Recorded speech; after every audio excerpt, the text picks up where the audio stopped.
Joining me now on the Daily Ledger Page 5 beat from Nashville, Tennessee, economic analyst, hedge fund manager, and contributor to Forbes and other major publications, Thomas Landstreet. Thomas, I'm going to take some flack for this. And listen, I want to make it clear, I'm not taking anything away from our heroes and the people who put their lives on the line during 9/11, post 9/11, and their families. I don't want to take anything away from them, and I'm not.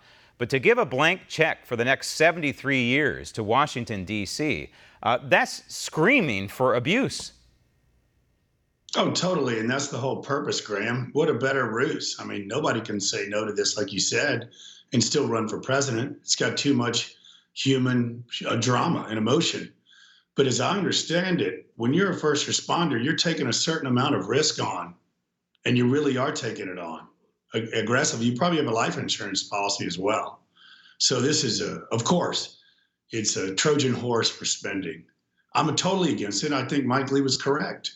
$10 billion should be enough, and it shouldn't be 70-something years. It's just, this is going to get people elected. It's going to keep their offices. It's for them, not the responders. Yeah, I don't quite understand either the open-endedness of it, where there is no budget. It's as high as the sky, and the fact that it goes on for 73 years, again, it's confounding to me. But we don't criticize the mission, and we should have a fund. It should just be fiscally responsible like everything else should be in Washington, D.C. Now, there's an article headline that caught my eye, Thomas, and I shouldn't be looking in certain places, but this was from Yahoo News, but the article caught my eye, and the headline was, Trump adds $4.1 trillion to national debt. And then you look at their little chart, and I'm laughing because they're counting the tax cuts of about $2 trillion as adding to the national debt. No, we know that the Treasury coffers are taking in approximately more, the same, if not more, than we were a couple, 3 years ago. The tax base has increased.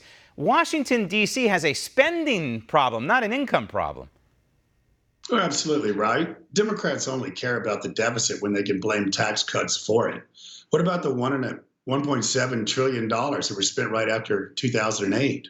The first one was signed by George Bush. Over $700 billion sent to average Americans in the form of checks. Each individual got $600, and if you were a couple, you got $1,200. By the way, if you paid too much in taxes, you didn't get any money. I didn't. You also get $300 tax credit for each dependent child. $700-something billion sent in the form of mailbox money. That money didn't grow on trees. It adds to the debt and the deficit. There's a cost to that money that we're facing today. Plus, Graham, they're paying someone for something other than work effort. So if I were to give you enough money to enjoy a great life on today with no consequences, Graham, how much work effort would you give me in return? Little or none. So it's a huge disincentive. And to watch this kind of, from Yahoo Finance, by the way, that's supposed to serve investors, it's a fraud at best, a travesty at worst. And what they're not reporting also, by the way, is what we talk about on this program repeatedly, the interest on the debt. That's going to be consuming at one point. It's bad enough as it is right now when you're looking at a $23 trillion debt and a $220 trillion unfunded liability. But at some point, we're going to have to pay the piper on a debt, an interest on the debt that's going to be all-consuming. Thomas, thank you. Want to see more videos like this? Click on the link below and subscribe to One America News on YouTube, and call your cable provider and kindly demand that One America News is added to your lineup. Call and subscribe today.